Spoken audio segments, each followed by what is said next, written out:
रेखा गुप्ता सरकार का बड़ा एक्शन, बड़े घोटाले में केजरीवाल को नोटिस। फांसी घर घोटाले में फंसे 4 आप नेता। दिल्ली विधानसभा की प्रिविलेज कमेटी ने 13 नवंबर को पूछताछ के लिए बुलाया। दिल्ली विधानसभा के फांसी घर मामले में अब सियासी हलचल तेज हो गई है। विधानसभा की प्रिविलेज कमेटी ने अब पूर्व मुख्यमंत्री अरविंद केजरीवाल, पूर्व उप मुख्यमंत्री मनीष सिसोदिया, रामनिवास गोयल, विधायक राखी बिड़लान को नोटिस जारी किया है। कमेटी ने सभी को 13 नवंबर को पेश होने का निर्देश दिया है ताकि वे इस मामले का पर अपना पक्ष रख सके। ये नोटिस दिल्ली की राजनीतिक हलचल में नया मोड़ माना जा रहा है, खासकर उस समय जब आम आदमी पार्टी पहले से ही कई मोर्चों पर दबाव में है। ये नोटिस उस घटना से जुड़ा है जिसमें दिल्ली विधानसभा परिसर के अंदर बने फांसी घर को लेकर विशेष अधिकार के उल्लंघन की शिकायत दर्ज हुई थी। इस मामले में विधानसभा की समिति ने प्राथमिक जांच के बाद सभी 4 नेताओं को व्यक्तिगत रूप से उपस्थित होकर जवाब देने का आदेश दिया है। जानकारी के मुताबिक विधानसभा परिसर में स्थित पुराने फांसी घर को लेकर नियमों के उल्लंघन और अनुमति के बिना गतिविधियों के आरोप सामने आए थे। इस पर विधानसभा के कुछ सदस्यों ने विशेष अधिकार हनन की शिकायत की थी।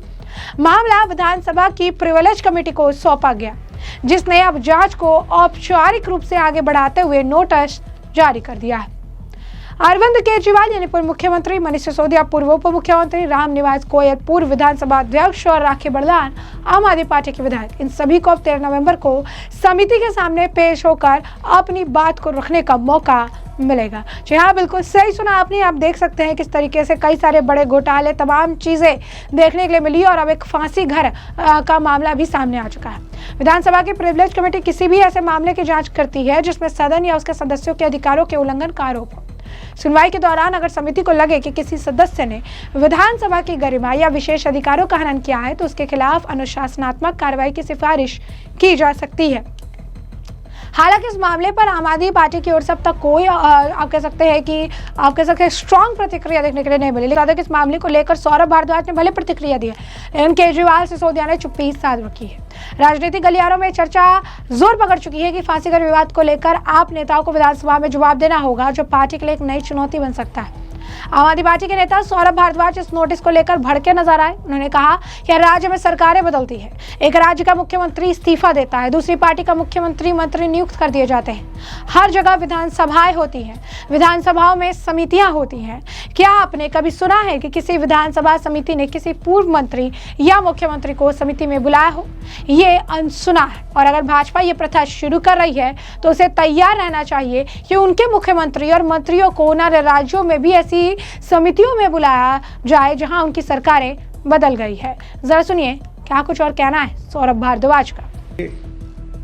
हर राज्य में सरकारें बदलती हैं। एक राज्य के मुख्यमंत्री का इस्तीफा होता है और दूसरी पार्टी का मुख्यमंत्री और मंत्री बनते हैं। सब जगह विधानसभाएं होती हैं, विधानसभाओं की समितियां होती हैं। क्या कभी आपने कहीं पे सुना है कि किसी विधानसभा की कमेटी ने किसी पूर्व मंत्री और मुख्यमंत्री को समितियों में बुलाया हो? ये कभी सुना भी नहीं गया है।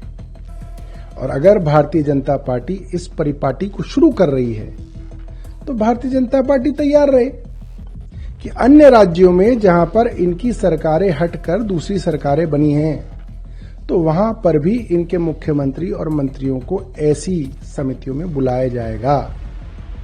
और ये मामला क्या है? आप सोचिए मामला कितना हास्यास्पद है। एक फांसी घर बनाया गया दिल्ली विधानसभा के अंदर, उसके इनॉग्रेशन के लिए बुला लिया गया मुख्यमंत्री और उप मुख्यमंत्री को। मुख्यमंत्री चले गए, उस इनॉग्रेशन के अंदर आ गए, तो मुख्यमंत्री के ऊपर विशेषाधिकार समिति का कैसे मामला बन सकता है? उन्होंने किस तरीके से विधानसभा का विशेषाधिकार का हनन किया है?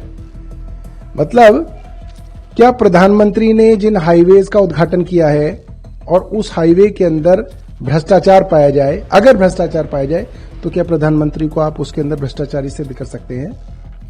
ये क्या फिजूल की कामों के अंदर जो है भारतीय जनता पार्टी अपना समय व्यर्थ कर रही है और लोगों का समय व्यर्थ कर रही है।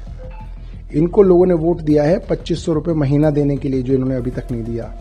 इनको वोट दिया गया था दिल्ली का पोल्यूशन खत्म करने के लिए, यमुना का पोल्यूशन खत्म करने के लिए, 500 रुपये में सिलेंडर देने के लिए। इन्होंने कोई काम नहीं किया और व्यर्थ के कामों में भारतीय जनता पार्टी समय व्यर्थ कर रही है। तो जैसे कि आपने सौरभ भारद्वाज का बयान सुना, साथ ही साथ उन्होंने आगे ये भी कहा कि मामला आखिर क्या है, एक फांसी का फंदा बनाया गया। दिल्ली विधानसभा में अब इसे लेकर इसके उद्घाटन के लिए मुख्यमंत्री और उप मुख्यमंत्री को बुलाया गया और वे उपस्थित भी हुए। तो मुख्यमंत्री के खिलाफ विशेष अधिकार समिति का मामला कैसे बनाया जा सकता है? अगर प्रधानमंत्री द्वारा उद्घाटन किए गए राजमार्गों में भ्रष्टाचार पाया जाता है तो क्या प्रधानमंत्री भ्रष्ट साबित हो सकते हैं? भाजपा अपना और लोगों का समय बर्बाद कर रही है। लोगों ने उन्हें 2500 रुपए प्रति महीने प्रदूषण और यमुना को साफ करने और 500 रुपए में सिलेंडर देने के लिए वोट दिया था। उन्होंने इनमें से कुछ भी नहीं किया है और बेकार के कामों में समय बर्बाद कर रहे हैं। यानी साफ तौर पर अगर आप देखेंगे तो यहाँ पर सौरभ भारद्वाज जो है काफ़ी ज़्यादा नाराज़ नजर आए। उनके बयान से ये साफ है कि उन्हें ये बात बिल्कुल भी पसंद नहीं आई कि ऐसे मामले को लेकर अरविंद केजरीवाल और आम आदमी पार्टी के नेताओं को जो है भेजा गया है समन, और इसीलिए वो काफ़ी ज़्यादा नाराज़ नजर आए। लेकिन दिलचस्प बात यह है, जो नेताओं को समन भेजा गया है यानी कि अरविंद केजरीवाल, उनके तरफ से कोई सोशल मीडिया पर अभी पोस्ट नहीं किया गया है। इनफैक्ट मनीष सिसोदिया, जो कि पूर्व उप मुख्यमंत्री भी रह चुके हैं, शराब घोटाले में लंबे समय तक जेल भी काट चुके हैं, अब भी प्रेजेंट अगर हम आपको बताएं तो इस नोटिस को लेकर अभी तक मनीष सिसोदिया की तरफ से भी कोई पोस्ट नहीं किया गया है। ज़रा ये भी समझ लीजिए कि आखिर ये फांसी घर विवाद है क्या, मतलब इसकी शुरुआत जो है कहां से हुई थी और किस तरीके से अब ये मामला इतना ज्यादा बढ़ता जा रहा है। विधानसभा अध्यक्ष वीरेंद्र गुप्ता ने अगस्त में मॉनसून सत्र के दौरान सदन को बताया था कि जिस तथाकथित ब्रिटिशकालीन फांसी घर का उद्घाटन केजरीवाल ने 2022 में नवीनीकरण के बाद बड़े धूमधाम से विधानसभा परिसर में किया था, वो मूल रूप से एक टिफिन रूम था। विधानसभा परिसर के 1912 में एक नक्शे को दिखाते हुए गुप्ता ने कहा था कि ऐसा कोई दस्तावेज या प्रमाण नहीं है जिससे ये साबित हो सके कि उस स्थान का उपयोग फांसी देने के लिए किया जाता था। उन्होंने इस मामले को जांच और रिपोर्ट के लिए 9 सदस्यीय विशेष अधिकार समिति को भेज दिया था। विधानसभा सचिवालय की ओर से आपको बता दें कि इसे लेकर एक नोटिस जारी किया गया था। विशेष अधिकार समिति के सदस्यों को सूचित किया जाता है कि समिति की बैठक गुरुवार यानी 13 नवंबर 2025 को आयोजित की जाएगी ताकि 9 अगस्त 2022 को दिल्ली विधानसभा परिसर में उद्घाटित फांसी घर की प्रामाणिकता से संबंधित मामले पर विचार किया जा सके।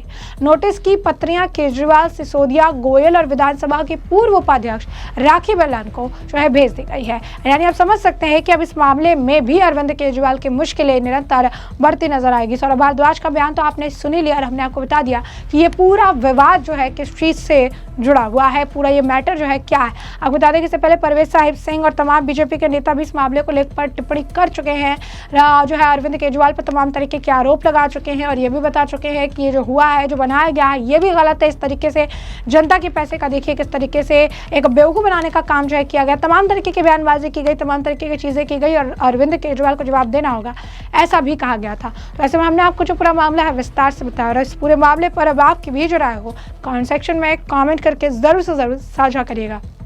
धन्यवाद।